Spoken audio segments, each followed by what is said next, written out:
Ricky Gervais has been exposing Hollywood for a very long time, and it seems like it's only getting worse. Stick around to the very end. I'm going to cover some comments of a previous video we did on Jim Carrey, and if you could, please subscribe. It's something you can do for free to support the channel. Let's get off into this. I know you clicked because you want to know the truth, and that's exactly what you're going to get. Because this isn't just about Ricky Gervais making funny jokes at awards shows. This is about a man who stood in a room full of Hollywood's most powerful people and told them what was coming before anyone else had the guts to say it out loud.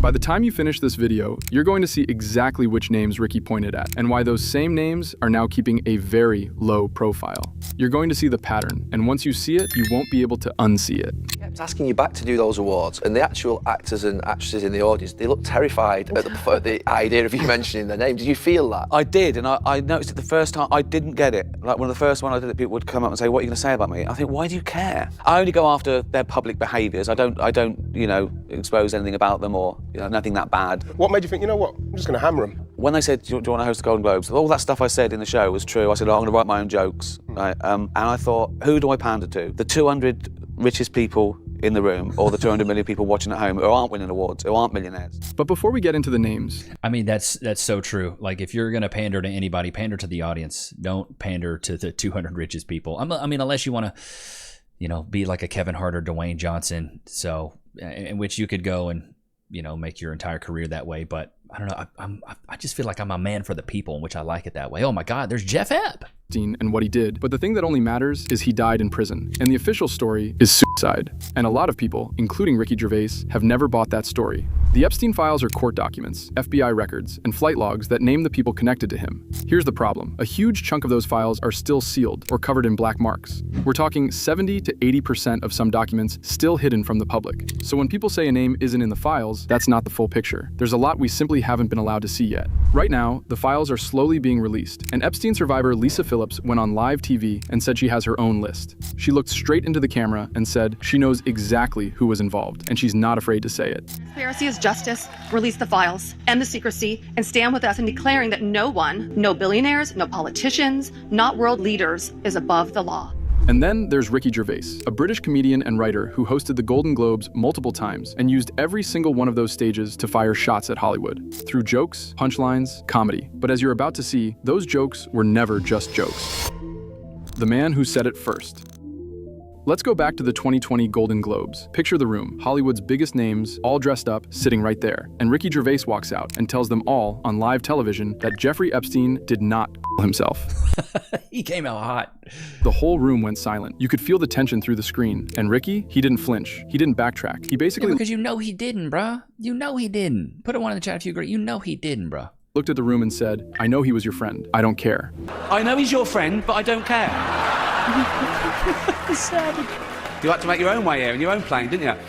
And Tom Hanks's face in that room, people on the internet have never forgotten it. The man looked like he wanted the floor to open up and swallow him whole. We'll come back to him in a minute. But this wasn't even the first time Ricky had done this. Go back to the 2012 Golden Globes. He stood up there and told the whole room they were terrified of journalist Ronan Farrow, the man who went on to expose some of the worst behavior Hollywood had been hiding for decades. That joke hit hard, and it was supposed to. It's been an amazing year in show business. It's not all been good news. What's with all the divorces? What's going on? I mean, Arnold and Maria, J-Lo and Mark Anthony, Ashton and Demi, Kim Kardashian and some guy no one had ever remember. He wasn't around long. 72 days. A marriage that lasted 72 days. I've sat through longer James Cameron acceptance speeches than that.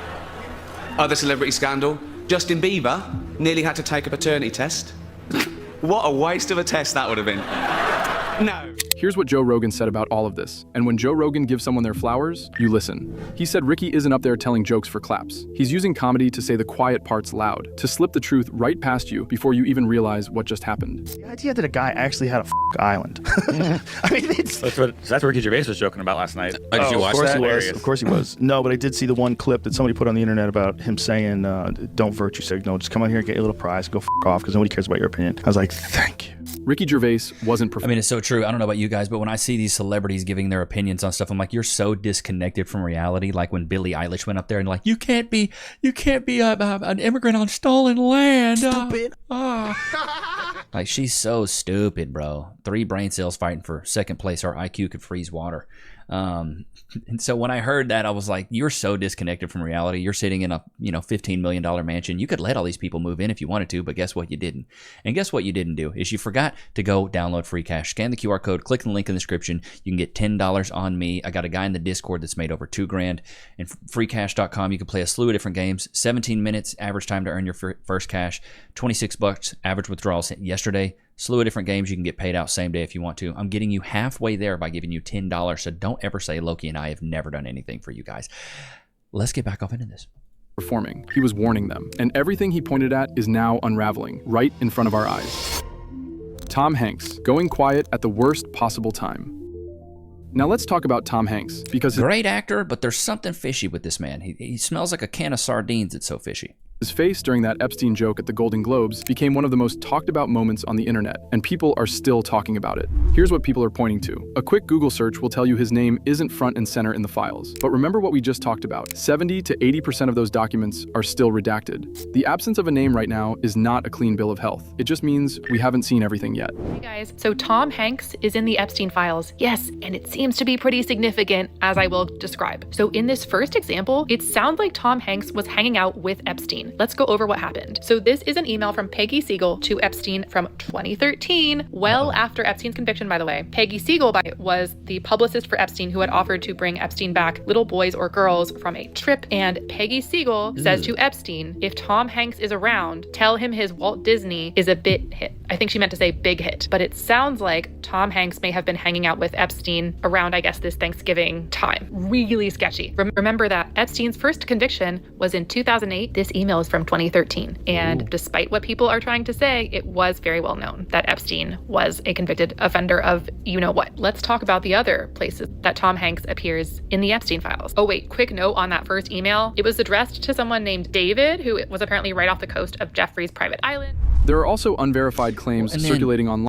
And then didn't Tom Hanks move to Greece or something? Isn't that what happened? That suggests his name does appear in the files, not front and center, but in passing, in a way that suggests he wasn't exactly a stranger to those circles. Now, what that actually means, that's still up for debate, but people have run with it, and it's not hard to understand why. Then there are rumors, still unconfirmed, that Hanks was denied entry into Greece over alleged Epstein connections. His team has denied it, but as we all know by now, a spokesperson's denial doesn't cool the internet down. No. What people are treating as more concrete is this. Tom Hanks has quietly canceled a string of public appearances. No press runs, no big interviews, no red carpets, just radio silence. And in the current climate, staying this quiet is not doing him any favors in the court of public opinion. More to do with actor Tom Hanks in the midst of the release of over 3 million files, and millions more to come by the DOJ, roughly 2.5 million more looming. Now, after Hanks already made comments about the release of the files by turning it into an anti-Trump rant, after Hanks not only got tons of backlash, but also how his Trump rants made him appear suspicious. What's even more revealing now is that Tom Hanks canceled several appearances that were going to involve meet and greets with the audience and a full-on question and answer segment. It turns out that Hanks' entire team advised him to not attend these events in light of his recent comments about Trump and the DOJ after releasing over 3 million Epstein files. Now, the strategy for now is to essentially hide from fans or audience members as much as possible until the news cycle waters down, which will potentially ask questions about Jeffrey Epstein. Leonardo DiCaprio, Ricky's favorite target. Ah, man, Leonardo DiCaprio. What he reminds me of is, have you guys seen Dazed and Confused with Matthew McConaughey? He's like, the thing I love about high school girls is I get older and they stay the same age. Like, Leonardo DiCaprio is the human embodiment of that character. Now let's talk about one of Ricky's favorite targets, Leonardo DiCaprio. Because Ricky has taken shots at him more than once, and they were never random. They were very specific. The joke has always been about DiCaprio's well-documented pattern of dating women under 25. Clockwork, every single time. The internet has memed it to death. Leo's basically like, hey, baby, I know I've been with you since you were 19. I know you're 24, but your 25th birthday is tomorrow, so I'm just going to have to let you know you're out. We got a new one coming in. I don't date him over 25. I think he just recently went up to 27. But there's something to be said about that as well. If you're a highly successful man, why would you go for an old bird? Get a young chickie. But underneath the jokes, people are genuinely raising their eyebrows. Because when Ricky Gervais keeps circling the same person, there tends to be a reason. Talking of all you perverts, it was a big year. It was a big year for pedophile movies. Surviving R. Kelly, Leaving Neverland, Two Popes. Shut up. Shut up. I don't care. Many talented people of colour were snubbed in major categories. Unfortunately, there's nothing we can do about that. The Hollywood foreign press are all very, very racist. So, 5th time. So. And here's where it gets serious. Have you all seen the new Robert Pattinson? He's going to be doing To Catch a Predator. Oh my God, dude, the trailer looks really good. DiCaprio's name has reportedly shown up in the Epstein files, not once, not twice, but multiple times. One of the most talked about details circulating online is that Epstein allegedly tried to set up a dinner between DiCaprio and Woody Allen. Woody Allen. If that combination Woody Allen, a weirdo. He weirdo Allen. Of names doesn't make you stop for a second, I honestly don't know what will. DiCaprio has denied everything. He says he never visited the island and never knew Epstein personally. And maybe that's true, but here's the thing. The files are still mostly redacted. Could there be a connection buried in the sections we haven't seen yet? Possibly. Yeah. Could details about that dinner arrangement be sitting in a sealed document right now? Also possibly. What we do know is that his name is in there. The dinner claim has been widely discussed online, and DiCaprio has been keeping an unusually low profile. You can draw your own conclusions, but it's not nothing. Files exposed Leonardo DiCaprio swapping emails with Woody Allen where he brags about being a full-blown cannibal. In those messages, Leonardo openly discusses a cannibal diet and boasts that he put away over 70 pounds of child meat in just 2 weeks. This same conversation is filled with grotesque code words for children. Repeated references to jerky appear throughout their exchange, with jerky widely interpreted as code for human flesh. In one email, instructions were given to transport the jerky in a cold insulated bag with ice, which is suspicious because standard dried jerky doesn't require refrigeration, unlike fresh human flesh would. Clearly, they are referencing the consumption of large amounts of human flesh, which they describe as jerky. What? Oprah Winfrey, the woman Ricky The cannibalism, bro. This is crazy. The lizard people was side-eyeing. And then there's Oprah. Big God, I hate Oprah. She's the worst, bro. And you get a car, and you get a car, and you get a car you can't pay for, and you get a car that the taxes are going to be way more than you can afford. Beloved, untouchable Oprah Winfrey, the woman who built an empire on being in everyone's living room. The woman Ricky Gervais was almost certainly thinking about when he talked about the Hollywood insiders who know exactly what's going on and choose to say absolutely nothing. Because the allegations surrounding Oprah are not small. Epstein survivors have allegedly come forward and referred to her as the broker, someone who they claim played an active role in I guess it's better than being called the stroker. Maybe even the poker. Connecting young girls to Epstein and other wealthy, powerful men. That is an enormous accusation, and people are taking it seriously. You know what I'm saying? Like, Oprah Winfrey stood next to and kissed perverts and kissed like sick perverts right in front of our face during survival. She was defending every pervert that she could defend, from Russell Simmons to Diddy Glover to what's the other dude, Weinstein. But like I said, it's nothing like a Diddy party. Anybody got 1,000 bottles of baby oil I can borrow? Maybe I can hold it for a second. More proof and things that are coming out, man, with this. Diddy should have got arrested just for that. Having 1,000 bottles of baby oil, just lock him up for that. Guy. But here's what makes this even harder to brush off. The John of God situation. Cast your mind back. Oprah Winfrey was one of the loudest, most enthusiastic public supporters of a Brazilian man named João Teixeira de Faria, better known as John of God. She endorsed him on her platform. She sang his praises. She brought him to mainstream attention in front of millions of people. He was later convicted of running a global baby trafficking operation. He was handed nearly 400 years in prison. 400 years. Oh, God. Let that sit for a second, and it gets worse. Claims circulating online allege that an Epstein document contains a statement from a woman who says Epstein offered her money to have babies. And in that same document, a direct connection is drawn between John of God, Epstein, and Oprah Winfrey. If that turns out to be accurate, that is a direct link between Oprah and two of the most notorious figures in child trafficking cases in recent history. Through all of this, Oprah has gone quiet. Very, very quiet. The woman who spent decades making sure the whole world could hear her voice has suddenly become very comfortable staying out of the public eye. Jay-Z, the follower drop that tells its own story. Now we need to talk about Jay-Z, because this one hit different. Jay-Z has been keeping an extremely low profile lately. And when you look at what's been coming out of the Epstein files, you start to understand why. Here's the number that tells you everything. Jay-Z and Beyonce have reportedly shed around 10 million followers combined across their social media platforms. 10 million. That's a lot, but when you got 100 million, what's 10? Is not a small dip. That is not a bad week. That is people actively walking away from two of the biggest names in music and doing it on purpose. It appears as though one of those poop splatters is Jay-Z. I mean, come on. One of Diddy's close friends wouldn't be doing this stuff, would he? Epstein files reveal this FBI report, which says in approximately 1994, revealed herself to blank as a past victim of sex abuse by Epstein. Blank described the abuse occurred during parties. In approximately 1996, blank resided with blank in blank, just to be specific. An unknown man abducted blank from her home when she later awoke in the presence of Harvey Weinstein and Sean Carter, Jay-Z. So what's in the files? Here, go back. Inserted his fingers. What? Started his fingers into blank. Blank believed she was in Epstein's mansion in Florida. Oh my God, this is crazy work. This is crazy work. And something I don't understand about Jay-Z and Beyonce is the try to appeal to be young. Bro, embrace getting older. Carter, Jay-Z. So what's in the files? Here's what's being reported. The claim comes from a 2019 FBI crisis intake report, a log of an unverified call made to an FBI tip hotline that was archived within the broader Epstein investigation files. Now, that's important context to understand. This is not a sworn statement. It's not a court document. It's a record of a phone call. But here's why people aren't dismissing it. An anonymous woman alleged that around 1996, she was abducted from her home and woke up in what she believed to be Epstein's Florida mansion. She claims she was in a room with two people, Harvey Weinstein and Sean Carter, Jay-Z. She alleged she had been drugged, leaving her memory fragmented.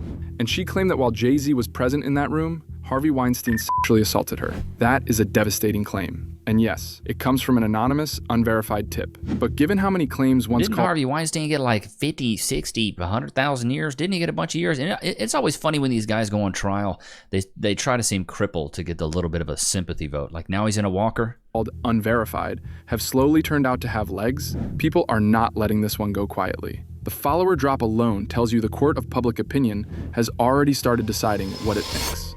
The celebrities who are running, a pattern you can't ignore.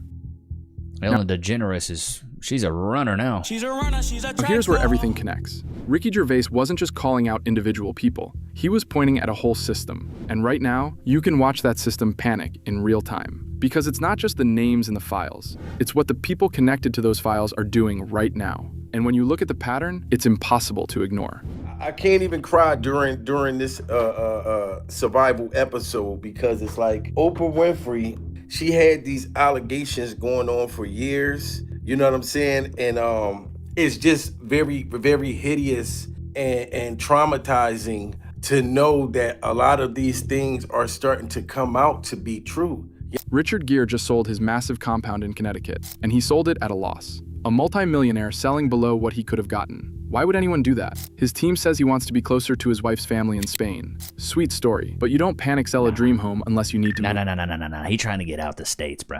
Fast. And the timing, exactly 1 month before the Epstein deadline, is very hard to explain away. Eva Longoria has been quietly slashing the price on her Beverly Hills mansion and moving her family between Spain and Mexico. When wealthy people suddenly drop their prices, it means they need to sell now. Not next month, now. She's doing the quiet exit, not making a big announcement, just slowly moving everything away. Rosie O'Donnell moved to Ireland and said she will never return to the United States, ever. That's not a vacation. That's not politics. You don't say, I'm never coming back, unless something is chasing you. Yeah, and Rosie's been a Hollywood insider for decades. She's been to the parties. She knows the people. So the question has to be asked, does she know what's in those files? Ryan Gosling and Eva Mendes are reportedly looking at property in London. They haven't left yet, but the fact that they're even looking tells you something. Maybe they're the smart ones, getting out before the whole thing collapses. And these aren't random coincidences. When you see multiple famous people doing the same things at the same time, selling homes at a loss, moving to countries with no extradition treaties, going silent, disappearing, you're not watching bad luck. You're watching a pattern. This is what people do when they know something bad is coming. They prepare, they protect themselves, they run. If you've been following along from the very beginning, you already knew what time it was. And if you're just catching up now, better late than never. But one thing is certain, Ricky Gervais was telling the truth to the most powerful room in the world, dressed up as a punchline, and not a single person could touch him for it. He deserves his flowers. No, he does, man. Shout out to Ricky Gervais. I watched his special on Netflix, the new special that he had, and I thought it was really good. You know, this whole cabal that we have right now, all these people between the Cambodian foreskin doing all the trafficking that's happening right now. You know, I feel like, you know, people like me and you, we're so detached from that.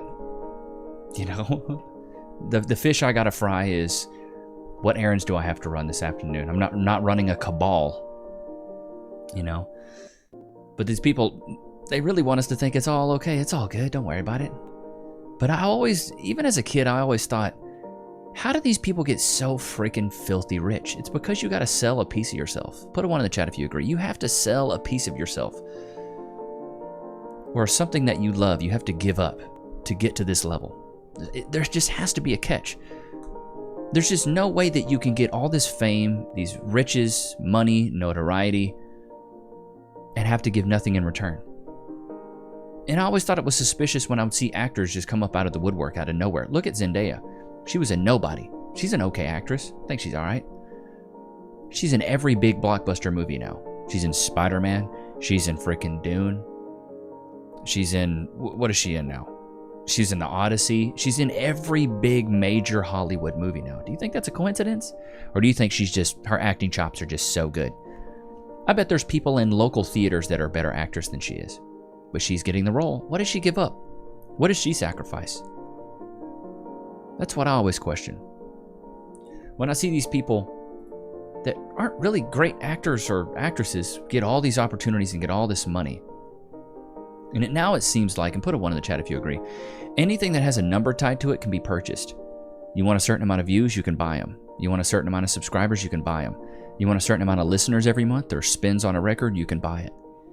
But the one thing you can't buy, I guess you can buy this, but the one thing you can't buy that I feel like a lot of people can sniff out is a level of engagement, which is why I like to go over the comments of previous videos. So let's go over the comments of the Jim Carrey video we covered the other day. Because when you go over these comments, if they were botted comments, you would be able to sniff that out real quick.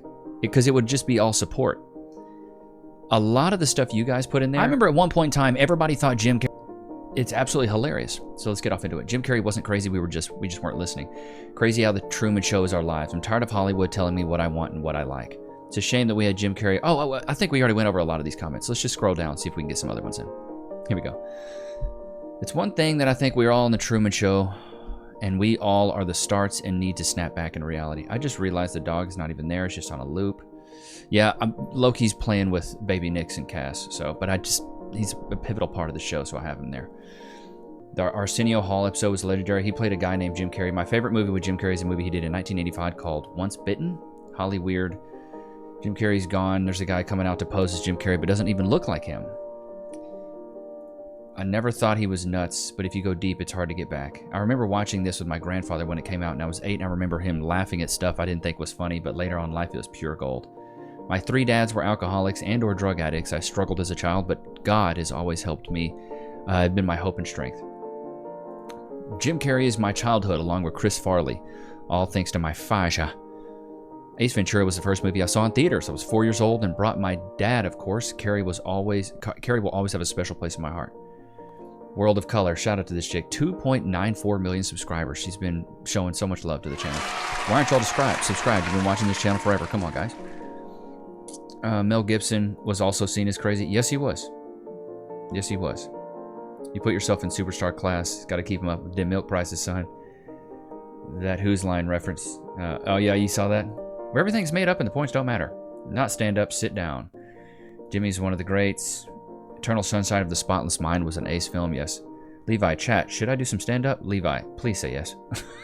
You're just catching up. I know. I've known about this for 20 years. Thank you very much, Dad. You're very welcome, son. Where's the Levi Nichs movie? Should I come up with a documentary? Do a biopic? Would you guys even care to see stuff like that? Like a vlog, a day in my life? For some reason, I just feel like I'm not important enough.